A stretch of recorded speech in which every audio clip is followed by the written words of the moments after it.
nhiệt xua bông bồn ngọc này ngày ní này nuông côn để có rồi lồng bát đục chọp lồng bát đục ruồi chứ còn lại ní chập đơm trim luôn chôm hai chia lại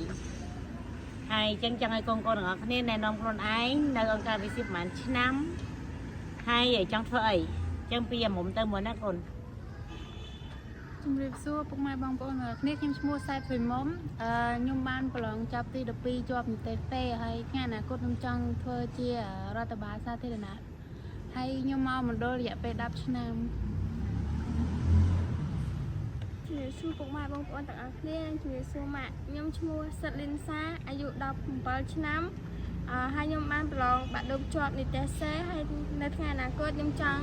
ធ្វើជាអ្នកគ្រូបរិញ្ញាបត្រផ្នែកអក្សរសាស្ត្រខ្មែរ ជំរាបសួរម៉ាក់ជំរាបសួរនាងខ្ញុំឈ្មោះប៊ុនសេនីខ្ញុំនៅអាវិសិបអាយុប៉ុន្មាន តាំងពីអាយុ3ឆ្នាំ 3ឆ្នាំឥឡូវអាយុប៉ុន្មាន ឥឡូវអាយុ21 ចាស់ហើយចឹងកូន ចា៎ ចាស់ទៀតថ្ងៃអនាគតចង់ធ្វើអី ថ្ងៃអនាគតខ្ញុំចង់ធ្វើជាគ្រូសិល្បៈ អ្នកសិល្បៈសា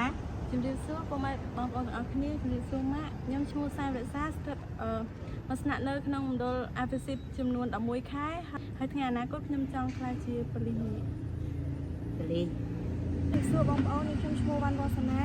ហើយខ្ញុំបានបញ្ចប់សញ្ញាបត្រសម័យទុតិយភូមិក្នុងអង្គការអាវិសិបរយៈពេល10ឆ្នាំគុណ ចង់ធ្វើអី ចង់អនាគតចង់ធ្វើខាងតំណែងអន្តរជាតិ ជំរាបសួរម៉ាក់ជំរាបសួរបងប្អូនទាំងអស់គ្នាខ្ញុំឈ្មោះដេទីណា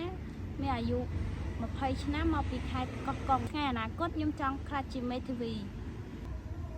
ហេន សួរម៉ាក់ជំរាបសួរបងប្អូនទាំងអស់គ្នាខ្ញុំឈ្មោះស៊ីសុផេន